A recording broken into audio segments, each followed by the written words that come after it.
안녕하세요. 저는 필기 12년차 라미. 저는 필기 8년차 코코입니다. 저는 초등학교, 그리고 코코는 중학교 때부터 정말 다양한 필기를 해왔는데요. 오늘은 저희가 그 필기 비법을 몽땅 털어보도록 하겠습니다. 그럼 가보실까요? 고고!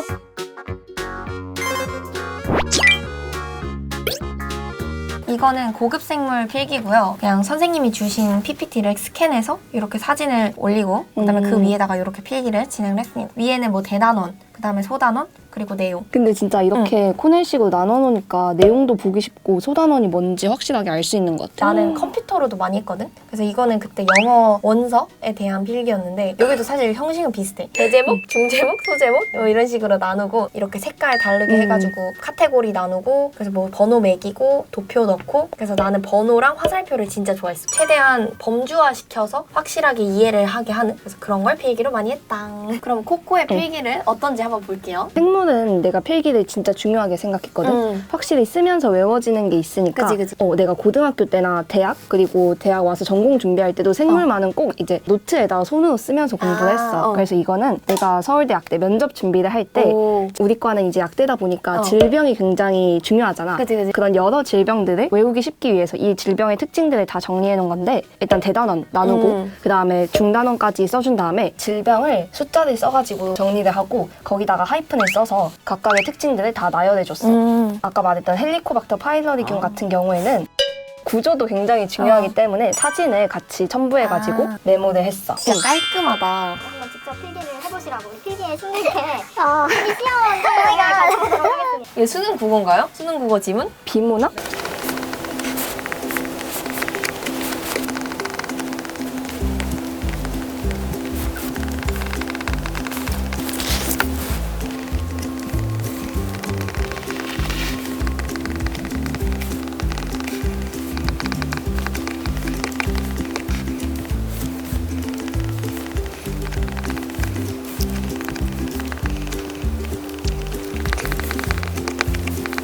와, 저 둘 다 완성을 했는데요. 이게 오랜만에 필기를 하려고 하다 보니까 저는 대학 와서 필기를 안 했거든요. 고등학생 때 어떻게 했는지 이걸 보면서 얘기를 해보도록 할게요. 사실 저는 필기는 무조건 함축적으로 라고 생각을 하는 타입이라서 핵심 내용을 찾아서 소제목을 분류하는 게 가장 중요하다고 생각을 해요. 그냥 단원이 안 나눠져 있는 경우에도 혹은 교과서의 단원보다 더 세분화해서 내가 핵심 내용을 파악하고 거기에 맞는 단원 아니면 소제목을 표시하는 게 중요하다고 생각을 합니다. 그리고 1번 서론, 2번 지구중심 설대, 태양중심설 이런 식으로 소제목을 표시를 하는 게 중요하다고 생각을 합니다. 두 번째는 아까 함축적으로가 중요하다고 했듯이 필기를 할 때 모든 문장을 똑같이 써서는 절대 안 됩니다. 그러면 뭐 받아쓰기죠. 필기할 때도 이게 손이 아파가지고 정말 줄임말을 많이 써요. 그래서 뭐 지구중심설도 사실 지중으로 거의 썼거든요. 지땡중, 태땡중 이렇게 지중, 태중 이런 거 많이 쓰고 코페르니쿠스라는 사람을 계속 쓰면 시간이 많이 걸리잖아요. 코 하고 동그라미 아리스토텔레스는 아 하고 동그라미 이거는 뭐 나만 알아보면 되니까 그래서 나만의 함축어 혹은 줄임말 혹은 기호 등을 써서 최대한 시간을 절약하는 게 중요하다고 생각을 합니다. 그 같은 맥락으로 화살표, 번호, 그 다음에 나만의 기호를 진짜 많이 쓰는데요. 일단 뭐 화살표는 기본적으로 관계를 표시할 때 많이 쓰고 but, even, example 했을 때 ex, 그 다음에 r 동그라미 이런 걸 진짜 많이 쓰는데 r 동그라미는 그거예요. 연결되다? 예를 들어 아까 서양 과학이 중국 지적 유산과 연결되지 않을 시 이게 불온하게 본다라는 내용이 있었는데 A와 B가 연관되어 있다면 R하고 동그라미를 해요. 연결되어 있지 않다면 거기에 X. 그래서 이런 식으로 뭔가 나만의 기호를 정하면 연결되어 있지 않았을 때 이런 식으로 구구절절 쓰지 않아도 확실히 필기를 할 수 있기 때문에 저는 이런 걸 많이 사용합니다. 마지막으로는 다이어그램. 지금 태양 중심설, 지구 중심설을 비교할 때는 표를 나눠서 분류를 하거나 간단한 그림들, 간단한 다이어그램을 활용하면 글을 여러 개 쓰는 것보다는 확실히 눈에 직관적으로 내용을 이해할 수 있다. 나도 일단 언니랑 비슷하게 소단원을 나누는 걸 가장 중요하다고 생각해. 이게 문단이 8개까지 있어가지고 나는 8문단으로 나눠서 각각에 있는 그 문단이 어떤 핵심 내용을 포함하고 있는지 그거를 1번 하고 뭐 첫 번째 같은 경우에는 서양의 우주론 화살표하고 중국어로 전파 이런 걸 적었어. 나는 이 지문에서 가장 중요하다고 생각하는 거는 연도별로 정리를 한다는 그런 거였거든. 보면 16세기 전반, 뭐 16세기 말 이런 내용이 굉장히 많이 나오잖아. 이런 연도들을 이제 아까 나눈 소단원 밑에다가 정리를 했고 그 이후에 다시 하이픈을 이용해가지고 각각 문단의 중심 내용들을 정리해봤어. 이런 과학 지문 같은 경우에는 표나 언니 말한 것처럼 다이어그램을 이용하는 게 진짜 중요한 것 같아. 내가 이과긴 하지만 그림을 안 보고 그냥 줄글로 되어 있는 걸 읽었을 때는 나도 이해가 안 되는 내용이 진짜 많아. 맞아.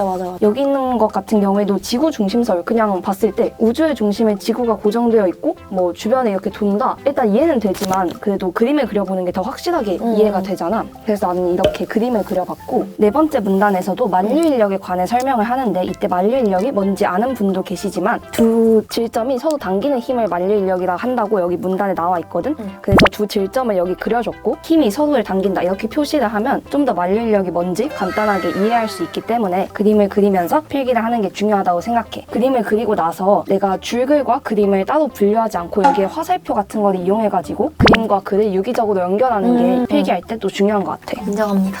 나는 색깔 펜을 사용하는 것보다 이제 검은색 펜으로 먼저 쭉 필기를 하고 그 다음에 다시 읽으면서 중요하다고 생각하는 내용을 형광펜으로 표시하는 걸 추천해. 이게 중간중간에 색을 바꿔가면서 필기를 하게 되다 보면 중요한 내용이 이 문단 내에서 얼마나 많은지 모르잖아. 그치. 검은 펜으로 일단 쭉 쓰게 되면 내용을 한 번에 볼 수 있다는 장점이 있거든. 그리고 이걸 나중에 한번 쭉 읽어보면서 형광펜으로 표시를 하게 되면 내가 중요하다고 생각하는 내용을 좀 더 깔끔하고 간결하게 표시를 할 수 있다는 점이 좋은 것 같아. 추가 팁을 좀 얘기를 해드릴게요. 특히 내신 준비를 할 때는 모르는 점들이 많이 생기잖아요. 무조건 선생님한테 가서 시험 전에 다 클리어를 해야 돼요. 저는 무조건 책갈피나 혹은 공책에다 필기를 하면 포스트잇을 쓸 수 있겠죠. 그래서 내가 모르는 부분, 내가 질문해야지 생각했던 부분들을 까먹지 말고 바로바로 표시를 해두셔야 돼요. 선생님한테 바로 열어서 질문하고 거기에 선생님의 답까지 쓰면은 내가 공부를 할 때 아 내가 여기를 어려워했구나 이런 대답을 받았구나를 기억할 수 있겠죠. 마지막 추가 팁은 필기를 예쁘게 하려는 강박을 정말 버리셔야 됩니다. 괜히 막 펜 이렇게 진열하고 형광펜 진열해서 자대고 선 긋는 애들 봤거든요. 저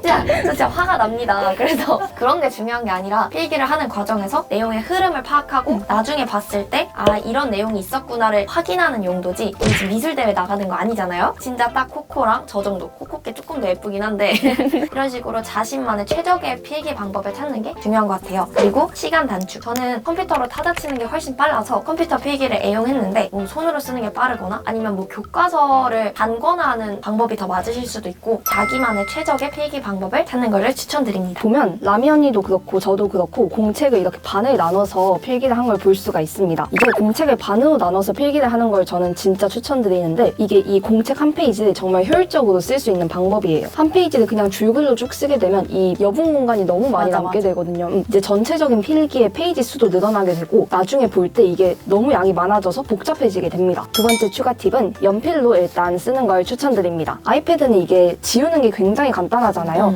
이렇게 그냥 드래그해서 뭐 옮길 수도 있는데 근데 저희가 공책에 필기를 할 때는 이걸 펜으로 쓰게 되면 나중에 수정해야 할 부분이 있을 때 화이트로 긋게 되면 너무 수정해야 할 부분이 많아져요. 맞아요. 그래서 연필로 쓰는 걸 일단 추천해 드립니다. 제가 모르는 부분이나 질문하고 싶은 부분 그런 거를 이제 주변에 적을 수가 있잖아요. 그죠. 그래서 연필로 이렇게 뭐 약하게 적어놓게 되면 나중에 그 부분을 보고 그 질문에 대한 해답을 다시 파란 펜으로 그 자리에 채워넣는 방식으로 그렇게 필기를 하면 나중에 제가 봤을 때 이해하기 쉽게 만들 수 있습니다. 저희가 필기 영상을 올릴 때마다 항상 여러분들이 댓글로 필기구 뭐 쓰세요? 라는 질문이 정말 많더라고요. 그래서 저는 이 필통을 가져왔습니다. 제가 학교에서 아이패드만 써가지고 오늘 필통을 가져온 게 아무것도 없지만 저는 필기를 할 때 진짜 펜을 몇 개 안 써요. 그래서 일단 가장 먼저 쓰는 거 기본 베이스로 쓰는 게 라미 맞아요. 라미 샤프가 있는데 제가 이거를 중2 때부터 지금까지 거의 7년 정도를 썼는데도 아직까지 고장 안 나고 잘 쓰고 있습니다. 대박이다. 그리고 두 번째는 제가 색깔 펜을 자주 사용하진 않는데 그래도 사게 된다면 꼭 펜촉이 얇은 거를 사고 있어요. 잉크 번지는? 맞아. 번지고 약간 똥이 생기고 그런 게 저는 마음에 안 들더라고요. 펜촉이 얇은 걸로 필기를 하면 좀 더 깔끔해 보이고 이뻐 보이는 그런 게 있기 때문에 저는 펜촉이 얇은 펜으로 필기하는 걸 선호합니다. 근데 사실 저 필통을 안 쓴 지 200만 년이 됐네요. 저는 샤프는 이런 젤리 있는 거 아니면 수능 샤프. 그리고 저는 이 펜을 진짜 사랑하는데 이게 사라사 거거든요. 이거 아니면 시그노 0.38 아니면 0.5 얇은 펜을 선호하긴 하는데 이거 사라사가 0.5거든요.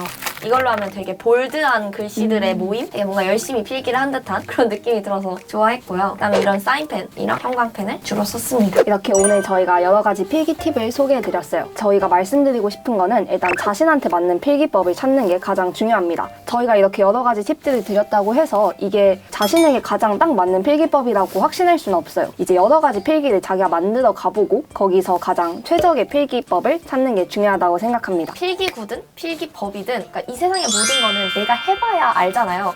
내일 모레 시험이네? 하고 이제 와서 막 필기를 시작하고 나에게 맞는 필기법은 뭘까? 이틀 전에 하지 말고 좀 미리 내가 해본 필기 데이터를 쌓는 거예요. 그래서 그 데이터가 축적될수록 그 안에서 최적의 방법이 나오겠죠. 좀 미리 최대한 많이 필기구도 써보고 필기도 해보면서 나한테 맞는 방법을 찾는 게 제일 중요할 것 같습니다. 오늘 영상도 좋으셨다면 구독과 좋아요 부탁해. 안녕.